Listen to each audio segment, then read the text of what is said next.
وہ جو آنکھیں کھولنے کی کوشش کر رہا تھا دوبارہ سے نیند کی وادی میں اتر گیا۔ اس کے لیے معاف کرنا بھائی۔ وہ اس کے پاس سے ہٹ کر اپنی جگہ پر آیا تھا، لیکن تھوڑی دور کرسی کے پاس گرے موبائل کو دیکھ کر چونکا تھا، لیکن وہ دور سے ہی اس کے گرین کور کو دیکھ کر پہچان گیا تھا۔ وہ اشر کا فون تھا جو شاید اس کی بے خبری میں گر گیا تھا۔ ریاض نے جھک کر اس کا فون اٹھایا اور دوبارہ سے چیئر پر آ کر بیٹھا۔ بٹن دبا کر آن کیا تو سامنے ہی پن کوڈ پاسورڈ نظر آیا۔ میرا کیا کام اس فون میں؟ سر جھٹکتے اس نے فون بند کر کے سائڈ پر رکھا تھا اور سر کرسی کی پشت سے ٹکا کر آنکھیں موند لی، لیکن تھوڑی دیر میں جھٹکے سے اس کی آنکھیں کھلی۔ ذہن میں جھماکا سا ہوا۔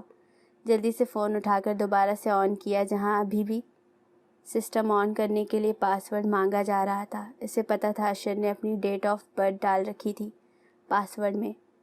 ہند سے ٹائپ کر کے اس نے آرام سے لاک کھول لیا تھا۔ ویسے تو یہ ایک غیر اخلاقی حرکت تھی، لیکن ریاض چودھری اس وقت دل کے ہاتھوں مجبور تھا، ورنہ تو عام حالات میں وہ اس کا فون کبھی نہ چھیڑتا۔ بغیر کچھ چیک کیے اس نے سیدھا گیلری کو کھولا تھا، جو اس کی اور لائبہ کی سیلفیوں کے علاوہ ان کے گروپ کی تصویروں سے بھری ہوئی تھی۔ اس نے ایک بھی تصویر نہیں کلک کی۔ حیرت سی تھی کہ اس کے فون میں فاریہ کی ایک تصویر بھی نہیں تھی۔ مایوسی سے اس نے یوں ہی واٹس ایپ کھولا تھا، جہاں کانٹیکٹس میں تھوڑا سکرول ڈاؤن کرنے کے بعد فاری کے نام سے ایک چیٹ مل ہی گئی تھی۔ اس نے مسکراتے ہوئے اس کے پروفائل کھولی تھی، ساتھ ہی ڈی پی پر کلک کر کے تصویر بڑی کی تھی، جو اس کی اور اشر کی سیلفی تھی۔ ہر جگہ اس گھامڑ کو ہونا لازمی ہے، مجال ہے جو کبھی اسے اکیلا چھوڑ دے بے غیرت۔ اس نے بڑبڑاتے ہوئے اپنا فون نکال کر بیک کیمرہ آن کیا تھا۔ بہن کو پروٹیکٹ کرنے والا ریاض چودھری کو بے غیرت لگ رہا تھا۔ محبت کے معاملوں میں تو ہر کوئی ہی رقیب نظر آتا ہے، لیکن اب اس کے بھائی سے کیا حسد کرنا۔ ایک اور غلط اور غیر اخلاقی حرکت اس نے کی تھی۔ اس کا فون سامنے کر کے اشر کو کاٹ کر صرف فاریہ کی تصویر اس نے اپنے موبائل سے لی تھی۔ اگر بلوٹوتھ کرتا تو اندیشہ تھا کہ اسے پتہ چل جاتا۔ آج تو لگتا تھا کہ خود کو پڑھائے گئے سارے اخلاق کے سبق وہ بھول بیٹھا تھا۔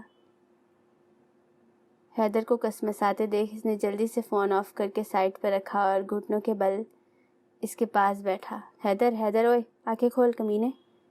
ریاض نے اس کے گال تھپتھپائے تھے، لیکن اسے دوبارہ نیند میں جاتے دیکھ اس نے پانی کی بوتل اٹھا کر کیپ ہٹانے کے بعد جھٹکے سے اس کے چہرے پر پھینکی تھی۔ وہ ہڑبڑا کر اٹھا تھا۔ یہ میرا سر کیوں گھوم رہا ہے؟ اٹھنے کے بعد اس کے سر میں ٹیسیں اٹھی تھی۔ بے وقوفوں والی حرکتیں کرے گا تو سر تو گھومے گا نا۔ ریاض کے کہنے پر اس نے ناسمجھی سے اسے دیکھا تھا۔ مطلب تو پہلے ہوش میں تو آجا۔ نکاح نامی پر سائن کرتے ہوئے اس کے ہاتھ لرز رہے تھے، آنکھوں سے آنسو ٹوٹ ٹوٹ کر گر رہے تھے۔ احمد نے اس کے سر پر ہاتھ رکھا تو کانپتے ہاتھوں سے اس نے دستخط کر دیے تھے۔ عمیر نے نانو کو سہارا دیا ہوا تھا تاکہ وہ ٹھیک سے دیکھ سکے۔ ان کے چہرے پر مطمئن سے مسکراہٹ تھی۔ تیمور کے سائن کرنے اور دعا کے بعد چہرے پر ہاتھ پھیرتے ہی وہ مسکراتے ہوئے اٹھ کر ساتھ کھڑے عمیر سے ملنے کے بعد احمد کے گلے لگا تھا۔ بہت مبارک ہو، اللہ تمہاری شادی کامیاب کرے۔ احمد نے اسے صدق دل سے دعا دی تھی۔ زیر لب آمین کہتے ہوئے وہ حارث کی طرف آیا تھا جو پہلے ہی اسے گھور رہا تھا۔ تیمور ہنستے ہوئے اس کے بغل گیر ہوا۔ سوری یار، جانتا ہوں پہلے تیرا نمبر تھا، لیکن قسمت کو میری شادی پہلے مطلوب تھی۔ شادی نہیں، صرف نکاح، اشر نے اس سے ملتے ہوئے تصحیح کی تھی۔ ایک ہی بات ہے، اس نے کندھے اچکائے تھے۔ انوشے کی پھپھو نے اطلاع ملتے ہی ہاسپٹل میں آ کر کافی شور شرابہ کیا تھا۔ انہیں تو پہلے ہی اس سے زیادہ دلچسپی اس کے 1000 گز پر پھیلے بنگلے پر تھی۔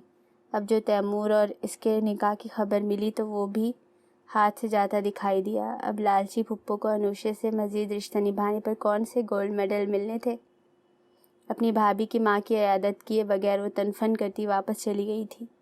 ان سے بڑی ٹینشن ان کی زندگی میں موجود تھی۔ ایک تو دھڑلے سے کوئی ان کے گھر میں گھس کر بریانی لے اڑا تھا، وہ بھی رائتے سمیت، اور دوسری طرف ابرار لاپتہ تھا۔ اب ایسے میں انہیں موت کے منہ میں جاتے کسی غیر بوڑھے وجود کی فکر ہونی چاہیے تھی، یا پھر بریانی اور رائتے کی، مطلب کہ ابرار کی۔ خیر اکھڑی سانسوں کے باعث دقت سے بولتے ہوئے انہوں نے تیمور سے بہت سے عہد لیے تھے جو انوشے سے شروع ہونے کے بعد اسی پر ختم تھے۔ وہ بھی سعادت مندی سے انہیں تسلی دیتے ہوئے سر ہلاتا رہا۔ جب وہ اس سے پہلی دفعہ ملی تھی تبھی اس کی آنکھوں میں انوشے کے لیے محبت کو بھاپ چکی تھی، اور پھر 2-3 ملاقاتوں کے علاوہ ایک دفعہ پہلے جب اس نے بیماری میں جس قدر ان کی اور انوشے کی مدد کی، ان کا خیال رکھا، ساتھ دیا، اس کی سعادت مندی اور فرما برداری کی گرویدہ ہو گئی تھی۔ انوشے کے لیے تیمور انہیں ابرار سے 1000 درجے بہتر لگا تھا، اور پھر جب انوشے نے پہلی دفعہ ابرار سے شادی پر مزاحمت کی تو وہ جان گئی تھی کہ اس کے جذبات بھی تیمور سے مختلف نہ تھے۔ اور پھر جب زندگی کی صرف چند سانسیں باقی تھی تو انہیں سب سے زیادہ فکر انوشے کی ہی تھی کہ ان کے بعد اس کا کیا ہوگا۔ اسی لیے انہوں نے تیمور کو نکاح کرنے کے لیے اپنی آخری خواہش کا واسطہ دیا تھا، لیکن وہ تو ایک دفعہ کے ہی کہنے پر بلا چوچرا مان گیا تھا۔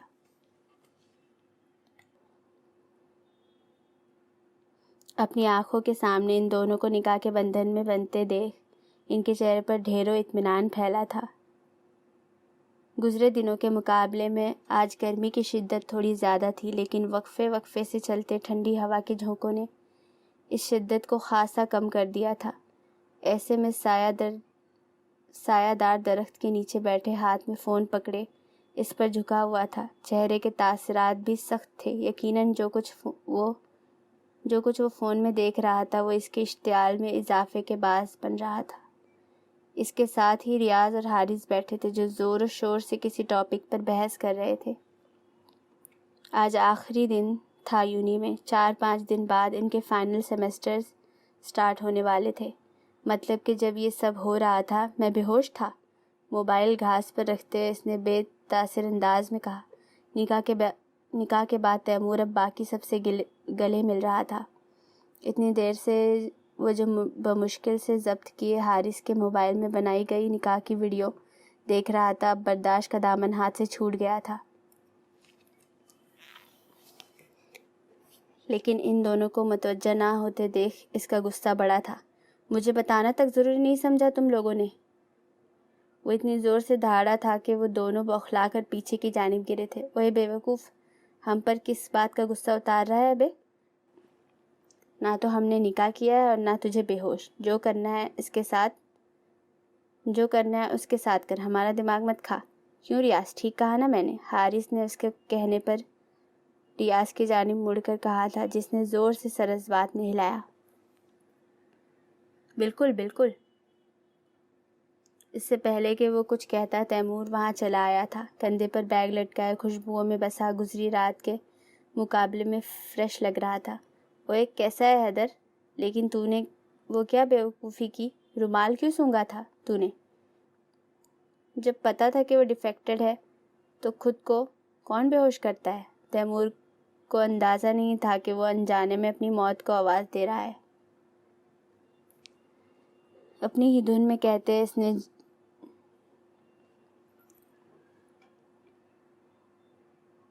جو اب غور سے حیدر کی شکل دیکھی تھی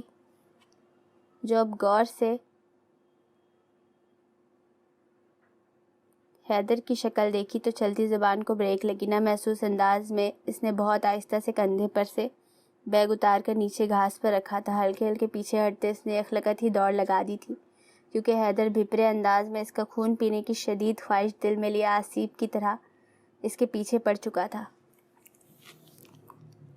ابے حیدر، پاگل ہو گیا ہے تو؟ جان سے مارے گا کیا؟ پیچھے ہٹ، میں کہہ رہا ہوں، ہٹ جا پیچھے۔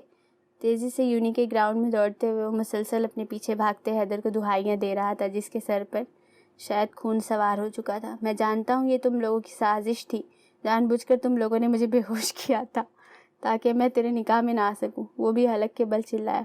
اوئے بے وقوف، وہ رومال تو نے خود سونگھا تھا، ہم نے زبردستی نہیں رکھا تھا تیرے منہ پر، اور میں تو تھا ہی نہیں وہاں۔ تیز تیز دوڑتے ہوئے اس نے چیخ کر کہا تھا۔ یہی تیری غلطی ہے، تو وہاں پر نہیں تھا کیونکہ تو نکاح کر رہا تھا، وہ بھی میرے بغیر، حمزہ حیدر علی کے بغیر۔ میں ایمن کا بیٹا ہوں کمینے، تیری ہمت بھی کیسے ہوئی میرے بغیر اتنا بڑا کام کرنے کی؟ ایک ہی جست میں اس نے تیمور کو جا لیا تھا، اسے نیچے زمین پر گرائے، خود اس پر چڑھے۔ وہ غصے سے کہتے ہوئے دونوں ہاتھوں سے اس کا گلا دبا رہا تھا۔ تیمور خود کو چھڑوانے کی کوشش میں بے حال ہوا جا رہا تھا۔ وہ تو شکر کہ حارث اور ریاض نے آ کر اسے زبردستی حیدر کے چنگل سے آزاد کروایا۔ میری توبہ، آئندہ کبھی بھولے سے بھی تیرے باپ کو ووٹ نہیں دوں گا۔ ایمن وہ بنے ہیں اور دماغ اس نے ہمارا خراب کر رکھا ہے۔ نیچے زمین پر ہی ایک پیر کھڑا کیے اور دوسرا لٹائے وہ مسلسل کھانستے ہوئے کہہ رہا تھا، بات کو گھما مت تیمور، ورنہ میرا میٹر گھوم جائے گا۔ میرے بھائی بات کو سمجھ، سب اتنا ایمرجنسی میں ہوا۔ اس نے درستی سے اس کی بات کاٹی تھی۔ ہاں سب ایمرجنسی میں ہوا، تو نے نکاح پڑھوا لیا، نانی اوپر چلی گئی، بس ایک حیدر کو ہی ہوش نہ آیا۔ دونوں ہاتھ کمر پر جمائے وہ لڑاکا انداز میں پھر سے دہاڑا تھا۔ کیا پرابلم ہے آپ کے ساتھ؟ کیوں اتنا لاؤڈلی بول رہے ہیں؟ ان کے روزانہ کے ڈراموں سے پوری یونی واقف تھی اور کسی حد تک بیزار بھی۔ پہل تو اسٹوڈنٹ بھی ان کی اس طرح کی حرکتوں پر شگل میلہ سمجھ کر تماشا دیکھنے رک جاتے تھے، لیکن اب تو کوئی غلطی سے بھی نہیں پاس نہیں بھٹکتا تھا، اور اس پر مار کٹائی والے ڈراموں سے تو 100 گز دور رہتے تھے، ورنہ حیدر ان کو بھی لپیٹ میں لے لیتا تھا اور 2-4 مکے ٹھڈے مفت میں ہی کھانے کو مل جاتے تھے بیچاروں کو۔ پروفیسر تقی کی کاٹدار آواز پر حارث اور ریاض تو فوراً سے 9-11 ہو گئے تھے۔ سر اس کو دورہ پڑ گیا ہے، کپڑے جھاڑ کر اٹھتے ہوئے تیمور نے حیدر کی جانب اشارہ کر کے کہا تھا، جو سر کی موجودگی میں بالکل ہی معصوم بن کر کھڑا ہو گیا تھا۔ 15 منٹ کا لیکچر ان دونوں کو دینے کے بعد جیسے ہی سر تقی وہاں سے آگے بڑھے، حیدر نے پھر سے اس کے پیچھے دوڑ لگا دی، جو جان بچا کر وہاں سے بھاگا۔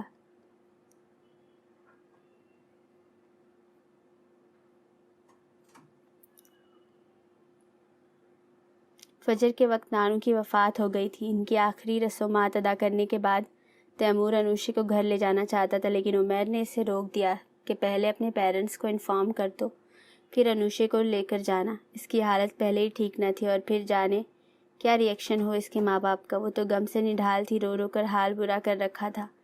اسے اکیلے گھر میں چھوڑنے کا تو سوال ہی پیدا نہیں ہوتا تھا، اس لیے ماہی نے اسے اپنے ساتھ گھر لے آئی تھی۔ زرنور نے اسے زبردستی تھوڑا سا کھانا کھلانے کے بعد نیند کی دوا دے کر اپنے ہی کمرے میں لا کر سلا دیا تھا۔ ناہل اور لائبہ بھی یونی جانے کے بجائے زرنور کے گھر ہی آ گئی تھی، جو مسلسل اس کی دلجوئی کر رہی تھی۔ کھانے کی ٹرے ہاتھ میں پکڑے اندر آتے ہوئے اس کی نظر سیدھی بیڈ پر گھٹنوں کے گرد بازو کا گھیرا بنا کر ان پر سر رکھے بیٹھی انوشے پر پڑی تھی۔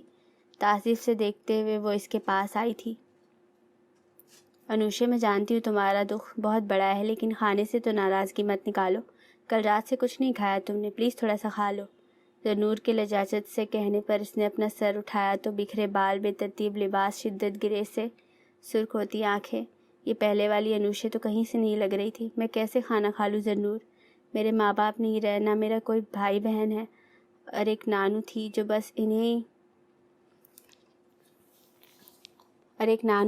انہیں بھی اللہ نے اپنے پاس بلا لیا۔ میں تو اکیلی رہ گئی نا، اس دنیا میں کوئی نہیں رہا میرے پاس۔ میں کس کو اپنے دکھ سناؤں، کس کے ساتھ اپنی خوشیاں بانٹوں؟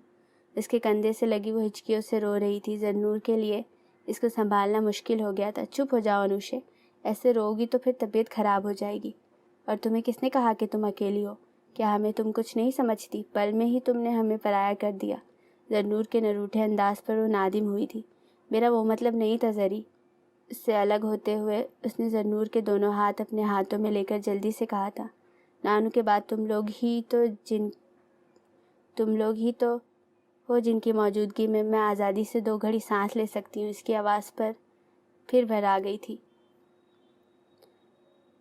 انو تم مجھے ماہین آپی کی طرح ہی عزیز ہو۔ تمہیں دکھ میں دیکھ کر ہمیں بھی تکلیف ہوتی ہے۔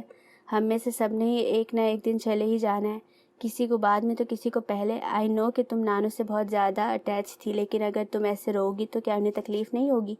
مجھے ٹائم لگے گا سنبھلنے میں۔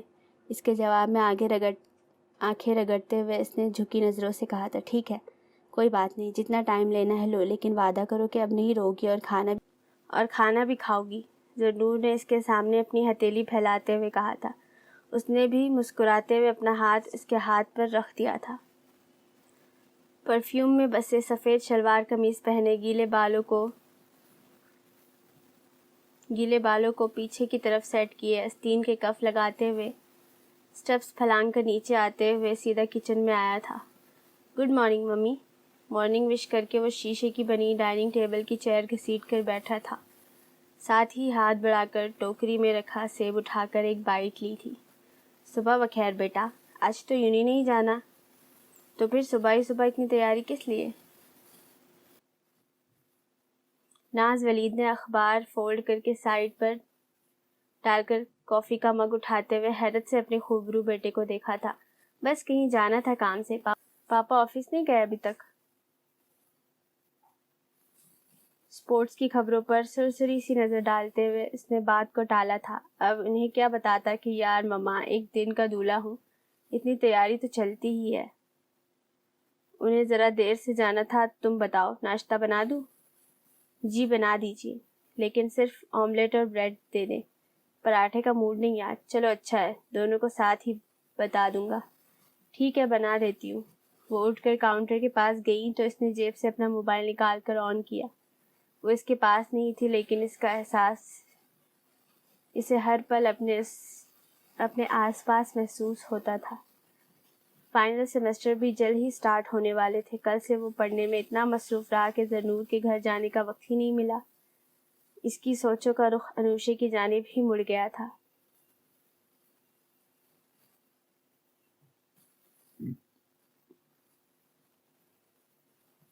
چہرے پر آپ ہی مسکراہٹ آ گئی۔ محبت کو فتح کر لینے کا جو نشہ ہوتا ہے وہ کوئی تیمور ولید سے پوچھتا۔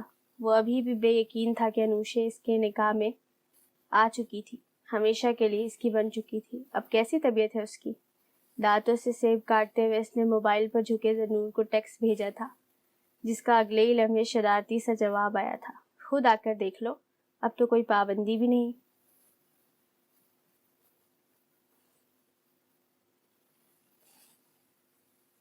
اس نے ہنستے ہوئے موبائل سائڈ پر رکھا۔ واقعی اب تو کوئی پابندی نہیں تھی۔ ناز ولید غور سے اپنے بیٹے کے چہرے پر بکھرے رنگوں کو دیکھ رہی تھی۔ کیا بات ہے تیمور، آج موڈ بڑا اچھا ہے تمہارا؟ ناز ولید نے اس کے سامنے ناشتے کی ٹرے رکھتے ہوئے پوچھا تھا۔ کچھ نہیں، بس آپ کو اور ڈیڈ کو کچھ بتانا تھا۔ کیا بتانا تھا؟ انہوں نے چونک کر استفسار کیا۔ پہلے ڈیڈ تو آ جائے نیچے، پھر بتاتا ہوں۔ اس نے فریش اورنج جوس کا گلاس اٹھا کر لبوں سے لگایا تھا، جبھی موبائل پر میسج ٹون بجی تو دوسرے ہاتھ سے اٹھا کر ان باکس کھولا جہاں احمد کا ٹیکسٹ آیا ہوا تھا۔ جوس کے گھونٹ بھرتے ہوئے تیمور نے اس کے نام پر کلک کیا تو اس کا پیغام سامنے تھا۔ Be careful.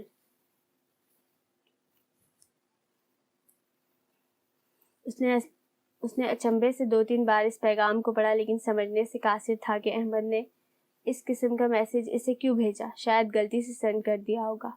کندھے اچکاتے ہوئے وہ اپنے ناشتے کی جانب متوجہ ہوا تھا۔ آملیٹ کا ٹکڑا منہ میں رکھا ہی تھا کہ ذہن میں ایک دم سے جھماکا سا ہوا۔ چند لمحوں کے لیے وہ فریز ہو گیا تھا۔ اس سے پہلے کہ وہ کچھ کرتا ایک آواز اس کے کان میں پڑی تھی۔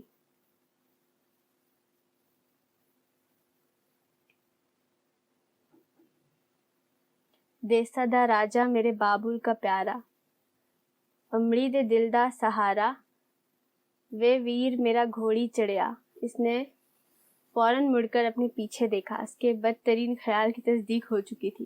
دونوں ہاتھ بلے بلے کے سے انداز میں اٹھائے بھنگڑا ڈالتے ہوئے وہ گلے میں اسپیکر فٹ کیے سیدھا وہیں آیا تھا۔ اور صرف وہی نہیں، اس کے پیچھے حارث اور ریاض بھی تو تھے، جن کے چہرے پر مانی خیز سی مسکراہٹ تھی۔ تیمور کو اب سمجھ آیا تھا احمد کا میسج۔ ارے یہ آج میرے بیٹے ادھر کا راستہ کیسے بھول گئے؟ ناز ولید نے ان سب کی وہاں موجودگی پر بے ساختہ خوشی سے گویا ہوئی۔ آج گھر والوں نے بغیر ناشتہ دیے ہی نکال دیا ہوگا جبھی یہاں آ گئے۔ بریڈ کترتے ہوئے تیمور بڑبڑایا تھا۔ تیمور، انہوں نے سرزش کی۔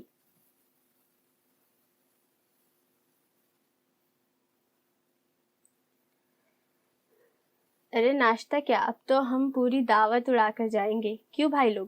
ریاض نے کہتے ہوئے تیمور کے ہاتھ سے 2 بریڈ کے اندر بیچ میں آملیٹ ڈال کر بنایا گیا سینڈوچ جھپٹ لیا تھا۔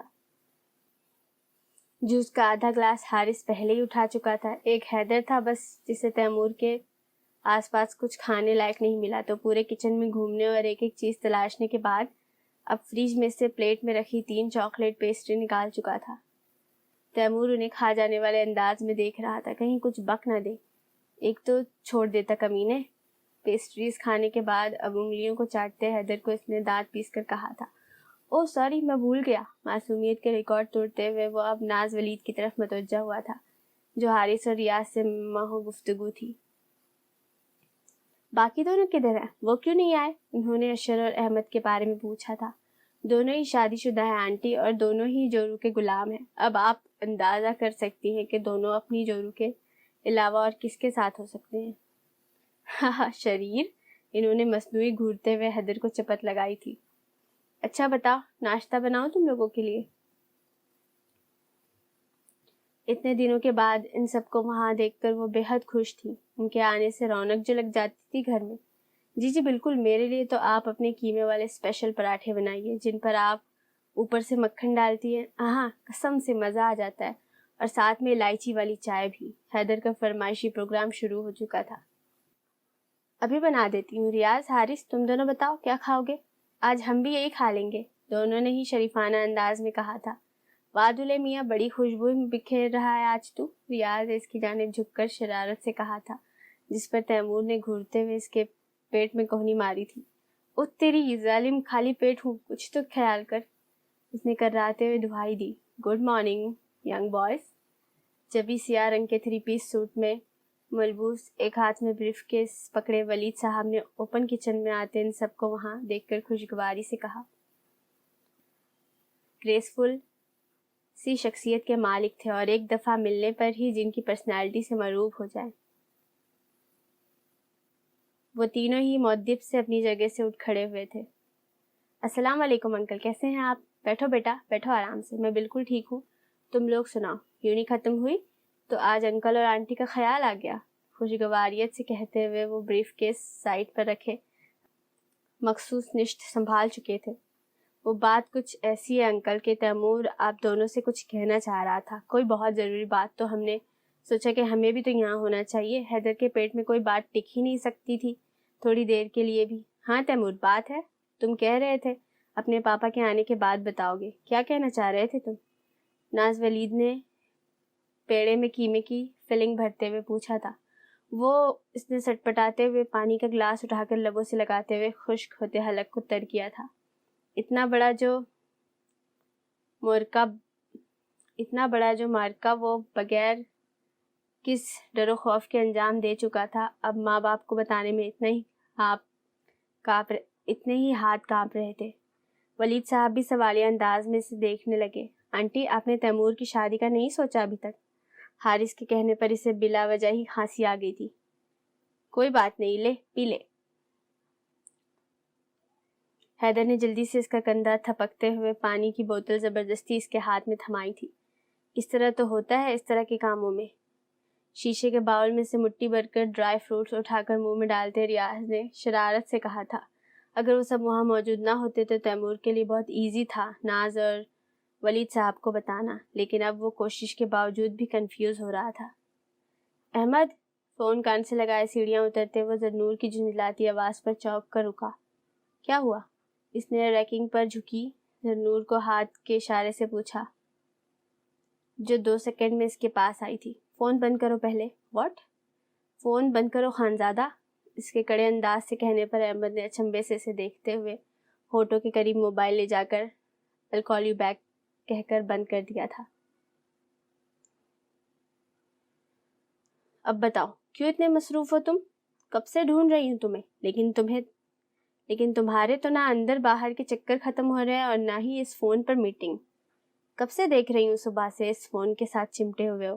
آخر ہے کون جس کے ساتھ تمہاری باتیں ہی نہیں ختم ہو رہی؟ اس کے خالص بیوی والے سٹائل پر وہ چکرا کر رہ گیا تھا. یار کیوں الزام لگا رہی ہو؟ 2 دن سے میں جامع نہیں گیا.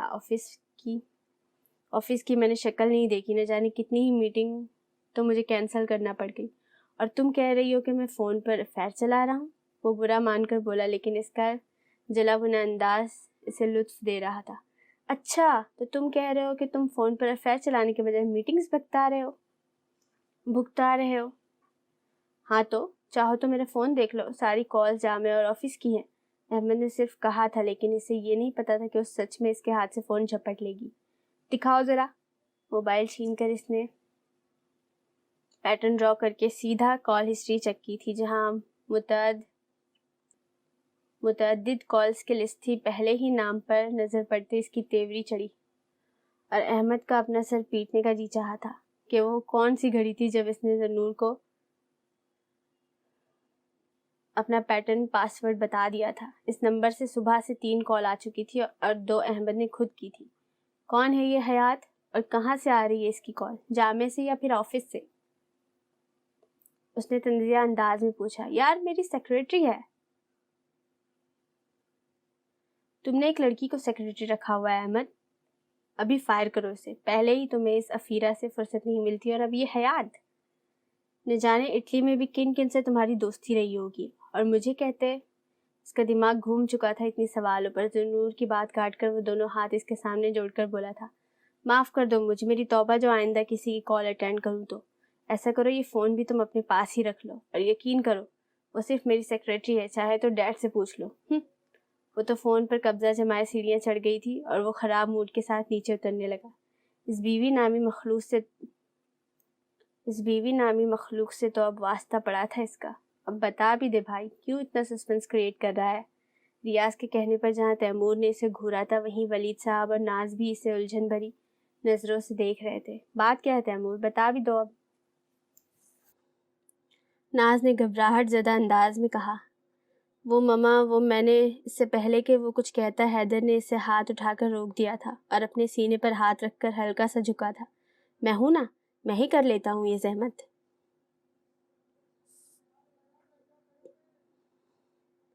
تیمور اسے روکنا چاہتا تھا، لیکن تب تک وہ ان دونوں کی جانب گھوم چکا تھا. مبارک ہو انکل آنٹی، خیر سے لڑکی بھی لایا ہے آپ کا لڑکا. اب آپ پوچھیں گے کہ مطلب؟ تو مطلب یہ کہ میں نے نکاح کر لیا ہے. اس کی بات کاٹ کر تیمور جلدی سے بولا کہ کہیں وہ پھر سے کوئی گل افشانی نہ کرتے. حیدر نے پہلے حیرت سے اسے دیکھا، پھر توصیفی انداز میں اس کا کندھا تھپکا. نکاح کر لیا؟ کھل کر بتاؤ تیمور. ولید صاحب کے سنجیدگی سے کہنے پر اس نے سرسری سا بتایا تھا کہ اسے مجبوری میں اپنی یونیفیلو کی مدد کرنا پڑی. حارث برنر کے سامنے کھڑا توے پر ڈالے پراٹھے پر احتیاط سے گھی لگا کر فرائی کرتے اور اس کے برابر میں موجود ریاض چائے کپوں میں ڈالتے ہوئے وہ دونوں ہی تیمور کی حالت سے محظوظ ہو رہے تھے، کیونکہ ناز ولید اسی کی جانب متوجہ تھی. ہے کون وہ لڑکی؟ مجھے تو تم نے آج تک کبھی اس کے بارے میں کچھ نہیں بتایا. ماما میں نے کہا نا کہ سب اتنا ایمرجنسی میں ہوا کہ مجھے کچھ بتانے کا موقع ہی نہیں ملا. اس کے لجاجت سے کہنے پر وہ شوقی انداز میں اسے دیکھنے لگی. ہاں تو پھر ابھی بھی بتانے کی کیا ضرورت تھی؟ اپنے ولیمے پر ہی بتا دیتے. وہ سخت ناراض لگ رہی تھی. میں نے نکاح کر لیا ہے. خبر تو تم ایسے دے رہے ہو جیسے کوئی نیو برانڈ کی گاڑی خرید لائے ہو. نکاح کا مطلب بھی پتہ ہے تمہیں؟ کیا اتنے بڑے فیصلے ماں باپ کو بغیر بتائے اکیلے میں کیے جاتے ہیں؟ ناز ولید اسے بخشنے کے موڈ میں نہیں تھی. آخر کو اس نے حرکت ہی ایسی کی تھی. ٹیک اٹ ایزی آنٹی، اس حرکت میں ہم بھی اس کے ساتھ برابر کے شریک ہیں، کیونکہ اکیلے تو یہ کبھی چھت پر بھی نہیں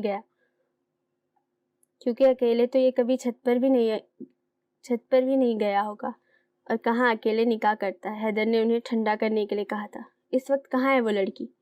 بقول تمہارے کہ اب اس کا گارجین کوئی نہیں، تو پھر کس کے ساتھ ہے وہ؟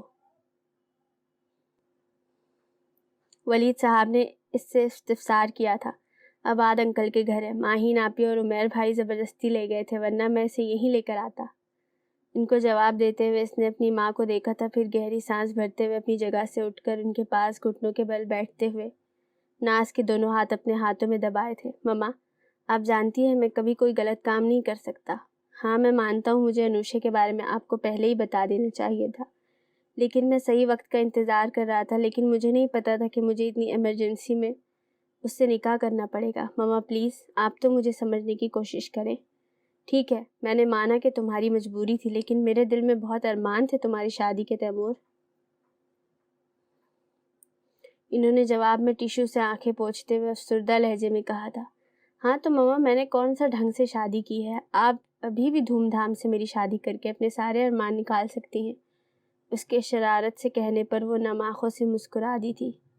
یہ صحیح جا رہا ہے، یہاں میں ایک نہیں مل رہی اور یہ دوسری کے چکروں میں ہے۔ حیدر کی جلے ہوئے انداز سے کہنے پر وہ دونوں حیرت سے ان کی جانب متوجہ ہوئے تھے جو ڈائننگ ٹیبل کے گرد بیٹھے ولید صاحب کے ساتھ مزے سے اپنے ہی ہاتھوں سے بنایا گیا ناشتہ کرنے میں مصروف تھے۔ آپ کیا کہتے ہیں انکل اس بارے میں؟ چائے کپ میں انڈیل کر حارث نے ان کے سامنے رکھتے ہوئے پوچھا۔ مجھے کوئی اعتراض نہیں، کیونکہ تیمور اسے پسند کرتا تھا، تو پھر اس سے کیا فرق پڑتا ہے شادی جلد ہو یا بدیر؟ کندھے اچکا کر کہتے ہوئے انہوں نے کپ اٹھا کر لبوں سے لگایا تھا۔ ہرے! ان تینوں نے زوردار انداز میں نعرہ بلند کیا تھا۔ اوئے ویر میرا گھوڑی چڑھیا! تیمور کو زبردستی اپنے ساتھ ملائے وہ بھنگڑا ڈالنے لگے تھے۔ دیکھو انوشے، کون ملنے آیا ہے تم سے؟ زنور کی کھنکتی آواز پر اس نے چونک کر اس کے پیچھے اندر آتی لائبہ اور فاریہ کو دیکھا تھا۔ پھر خوشگوار انداز میں سپارہ چوم کر بند کر کے سائڈ ٹیبل پر رکھتی وہ ان کے پاس آئی تھی۔ کیسی ہو انوشے؟ تمہاری نانو کو بہت افسوس ہوا، لائبہ کہتے ہوئے محبت سے اس کے گلے لگی تھی۔ بہتر ہوں، اللہ آپ سب کو صبر دے۔ اللہ آپ کو صبر دے، فاریہ نے اس کے گلے ملتے ہوئے کہا تھا۔ تم کیسی ہو فاریہ؟ آخری دفعہ تم سے ملاقات لائبہ کی شادی پر ہی ہوئی تھی۔ الحمدللہ میں ٹھیک ہوں، اور ابھی تو 2-4 مہینے یہی ہوں میں، اس نے بیڈ کے کنارے پر ٹکتے ہوئے کہا۔ کیا مطلب، اب تم دوبارہ واپس جاؤ گی؟ زنور نے حیرت سے پوچھا۔ میرا یہاں دل نہیں لگتا، ابھی بھی صرف بھابھی کے انسسٹ کرنے پر آئی ہوں، اس نے مسکرا کر وجہ پیش کی تھی۔ دل تو لگانا پڑتا ہے فاری، یہ اور بات ہے کہ تم یہاں رہنا نہیں چاہتی۔ لائبہ کے مصنوعی ناراضگی سے کہنے پر وہ ہنستی تھی۔ بس ایسا ہی کچھ ہے۔ زری، مناہل کہاں ہے؟ اتنی دیر ہو گئی میں نے دیکھا ہی نہیں اسے۔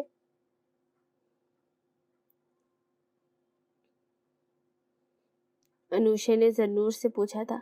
وہ ماہین آپی کے ساتھ ہے کچن میں بھیجتی ہوں اسے۔ سوئم کی فاتح لگوا دی؟ لائبہ کے پوچھنے پر اس نے کہا تھا۔ ہاں، اشر احمد نے لگوا دی تھی پاپا کے ساتھ۔ مجھے حیرت ہو رہی ہے زنور، تمہارے گھر سے اتنی خاموشی پر، یہ شیطان پلٹن نہیں پہنچی ابھی تک؟ لائبہ نے شرارت سے پوچھا تھا، اشارہ ان چاروں کی جانب ہی تھا۔ ابھی تو ان لوگوں نے دولہے میاں کے گھر پر دھاوا بولا ہوا ہے، کہہ رہے تھے اسے ساتھ ہی لے کر آئیں گے، لیکن مجھے تو ناز آنٹی کا سوچ کر افسوس ہو رہا ہے، جن کے جانے کے بعد ان کے کچن کا نقشہ ہی بگڑ کر رہ جاتا ہے، کوئی چیز اپنی جگہ پر نہیں ہوتی، اور آدھا فریج تو تقریباً خالی ہی ہو جاتا ہے۔ اس کے ساتھ وہ تینوں بھی ہنس پڑی تھی۔ لو، میں تمہیں ہی بلانے آ رہی تھی، مناہل کو آتے دیکھ اس نے کہا تھا۔ میرے دل نے تمہاری آواز سن لی تھی، جبھی میں خود ہی آ گئی۔ وہ بھی ایک اہم اطلاع دینے، اور وہ یہ کہ انوشے جی آپ کے سسر اور ساس صاحبہ تشریف لانے والے ہیں۔ کیا مطلب؟ مناہل کی بات پر وہ فوراً ہی گھبرا گئی تھی۔ ارے تم تو ایسے پریشان ہو رہی ہو جیسے تمہیں رخصت کروانے آ رہے ہیں۔ ریلیکس یار، صرف تم سے ملنے آ رہے ہیں، لائبہ نے اسے ساتھ لگاتے ہوئے پیار سے کہا تھا۔ لیکن میں کیسے؟ اف، کس قدر گھبرا رہی ہو، ہم ہیں نا تمہارے ساتھ۔ اس کی حواس باختگی پر زنور نے بھی اسے تسلی دی تھی۔ ابے رک جا، کہاں بھاگے جا رہا ہے؟ بخاری ہاؤس کے پورچ میں گاڑی رکتے ہی تیمور کو اترتے دیکھ حارث نے اس کا بازو پکڑ کر روکا تھا۔ اصولاً تو تجھے یہاں آنا ہی نہیں چاہیے تھا، کیونکہ نکاح کے بعد ہمارے معاشرے کے اصول کے مطابق میاں بیوی کا رخصتی تک پردہ ہوتا ہے، اور اس سے پہلے ان کا ایک دوسرے کے سامنے آنا معیوب سمجھا جاتا ہے۔ لیکن اگر تو یہاں آ ہی گیا ہے تو کوئی بات نہیں، لیکن یہ پھلوں کے ٹوکرے اٹھا کر لے آ، جب تک ہم اندر تم دونوں کے پردے کا انتظام کروا دیتے ہیں۔ حارث نے بیک سیٹ پر پڑے 2-3 ٹوکروں کی طرف اشارہ کر کے تفصیل سے کہا تھا جس پر وہ سلگ اٹھا تھا۔ اور کیا میں پوچھ سکتا ہوں کہ احمد اور زنور کا یہ پردہ کیوں نہیں کروایا جاتا؟ اس نے طنز سے پوچھا۔ بھائی وہ اٹلی کی پیداوار ہے، اس پر یہ رول لاگو نہیں ہوتا۔ تبھی اس کے سائڈ سے کھڑکی پر دونوں ہاتھ رکھتے ہوئے ریاض نے اندر جھک کر کہا تھا۔ ناز اور ولید ان کے ساتھ ہی عباد بخاری کے گھر آ گئے تھے۔ راستے سے انہوں نے پھلوں کے ٹوکرے بھی لیے تھے۔ ابے رک جا، کہاں بھاگے جا رہا ہے؟ بخاری اس کی پورچ میں گاڑی رکتی تھی، وہ کو اترتے دیکھ حارث نے اس نے ہوں کہہ کر سر جھٹکا تھا۔ حارث اور ریاض ہنستے ہوئے اندر جانے لگے تھے جب وہ پیچھے سے چلایا، یار کچھ تو خیال کرو، مجھ سے یہ ٹوکرے اٹھوا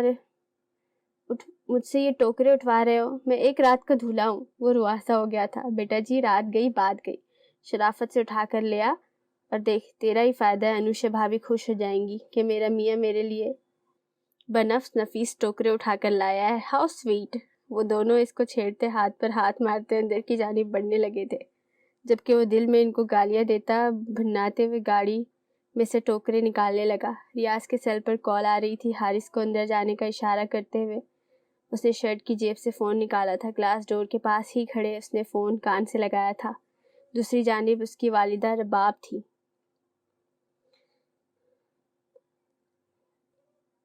وہ ان سے بات کرنے لگا۔ جان بوجھ کر شرارت سے وہ دروازے کے بیچوں بیچ پھیل کر کھڑا تھا، ایک ہاتھ بھی پھیلا رکھا تھا تاکہ اسے جانے کا راستہ نہ ملے۔ اتنے میں وہ بھی قریب آ گیا تھا، دونوں بازوؤں میں بھاری بھاری ٹوکرے اٹھائے۔ ہٹ جا کمینے، اس نے دانت پیس کر دبی آواز میں کہا۔ ذرا امی سے بات کر لوں، پھر دونوں ساتھ چلیں گے۔ اس کے شرارتی انداز پر تیمور کا دل کیا تھا وہ اسی کے سر پر دے مارے۔ پھر تقریباً 5 منٹ تک ریاض نے اسے وہاں روکے رکھا تھا، جو جلے بھنے انداز میں اسے گھور رہا تھا۔ ریاض کا اس کی حالت پر کہکہا لگانے کا جی چاہا تھا، پھر جلدی سے خدا حافظ کہہ کر وہ نہایت ہی ادب سے سائٹ پر کھڑا ہوا تھا اور جھک کر اسے جانے کا اشارہ کیا۔ دیکھ لوں گا تجھے تو، اس کو گھورتے ہوئے ٹھوکا مار کے اندر بڑھا تھا، جس کے نتیجے میں ریاض کا فون نیچے گرا۔ ابے ٹکرے کیوں مار رہا ہے؟ اس نے جھک کر اپنا فون اٹھایا تھا، اندر جانے کے لیے قدم بڑھائے ہی تھے کہ وہیں تھم کر رہ گئے۔ دل کی دنیا میں عجب ہی شور سا اٹھا تھا۔ سوچا بھی نہیں تھا کہ جسے رات بھر خوابوں میں سوچتا رہا ہے وہ ایسے اچانک سے نظر آ جائے گی۔ گلابی رنگ کے کپڑوں میں ملبوس بلوچی کڑاہی والی چادر سے خود کو ڈھانپے وہ اس کے دل میں ہی تو اترتی جا رہی تھی۔ لمحے کے 1000ویں حصے میں وہ ہوش میں آیا تھا، بغیر پلک جھپکے وہ جو سامنے اشر اور ذنور کے ساتھ کھڑی فاریہ کو دیکھے جا رہا تھا۔ خفیف سے ہوتے ہوئے سائڈ سے اندر آیا تھا، کیونکہ ان دونوں کا رخ بھی باہر کی طرف ہی تھا۔ وہ دامن بچا کر گزر جانا چاہتا تھا، لیکن اشر کے آواز دینے پر ناچار رکنا پڑا۔ وہ نہیں چاہتا تھا کہ اشر اس کی وارفتگی دیکھ لے۔ کہاں گم ہے ہیرو؟ اشر خوشگواری سے کہتے ہوئے اس سے گلے ملا تھا۔ تجھے نہیں بتا سکتا۔ ریاض کی ذومانی بات پر اس نے گھور کر دیکھا۔ ایسی کیا بات ہے جو مجھے نہیں بتا سکتا؟ فاریہ ان دونوں کو باتیں کرتے دیکھ دانستہ رخ موڑ کر ذنور سے بات کرنے لگی تھی۔ ریاض نے کنکھیوں سے اس کا یہ گریز دیکھا تھا۔ یار تھوڑی پرسنل ہے، سمجھا کرنا۔ ہمارے بیچ کب سے کچھ پرسنل ہونے لگ گیا؟ جب سے تیری بہن کو دل دیا ہے، وہ دل میں بولا تھا۔ زبان سے اگر کہتا تو اشر سے 2 جھاپڑ تو کھا ہی لیتا۔ بعد میں بتاؤں گا نا تفصیل سے۔ وہ ٹالتے ہوئے ہال میں بیٹھے ان لوگوں کے پاس آیا تھا جہاں عباد بخاری، عدیل خان زادہ، ولید صاحب کے ساتھ عمیر، حارث، تیمور اور احمد بھی بیٹھے تھے۔ وہ بھی مشترکہ سلام کرتے نیچے فلور کشن پر احمد کے ساتھ بیٹھا تھا۔ حیدر نظر نہیں آ رہا؟ اس کی کمی محسوس کرتے ہوئے ریاض نے پوچھا تھا۔ نکلا تو ہمارے ساتھ ہی تھا، ابھی تک پہنچا نہیں۔ میں نے صاحب زبردستی اسے اپنے پارٹی آفس لے گئے۔ جتنی اس کی جان جاتی ہے سیاست سے، ظہور انکل اتنا ہی اس کو انوالو کرتے ہیں۔ جواب تیمور کی جانب سے آیا تھا۔ چلو اچھا ہے، جتنا وہ MNA کا بیٹا ہونے کا رعب جھاڑتا رہتا ہے، اس کی بھرپائی بھی تو کرنی پڑے گی نا۔ حارث کی بات پر وہ سب متفق تھے۔ فاریہ تھوڑی دیر تو رک جاؤ۔ ذنور اسے روکنے پر مصر تھی، جبکہ وہ جانے پر بضد تھی۔ میں بعد میں آ جاؤں گی ذنور، تمہاری بات تو جانے کب آئے گی۔ اشر تم چھوڑ دو تھوڑی دیر کے لیے اسے، یہاں تو سب موجود ہے، یہ وہاں اکیلی گھر میں کیا کرے گی؟ اسے کہنے کے بعد وہ اشر سے بولی، یار میں کہاں منع کر رہا ہوں، فاری رک جاؤ اگر ذنور اتنا اصرار کر رہی ہے تو۔ میک شیور ٹو سبسکرائب اور اپنے فرینڈس کے ساتھ شیئر کیجیے، جتنا ہو سکتا ہے اتنا شیئر کیجیے، بیکاز یہ اسٹوری اتنی اچھی ہے، فرینڈشپ بیسڈ ہے. تو شیئر کیجیے اپنے فرینڈس کے ساتھ، اور لائک، کمنٹ، شیئر، سبسکرائب سب ہو گیا، کچھ بھولنا نہیں ہے. اوکے، سو ملتے ہیں نیکسٹ ایپیسوڈ میں. Good bye.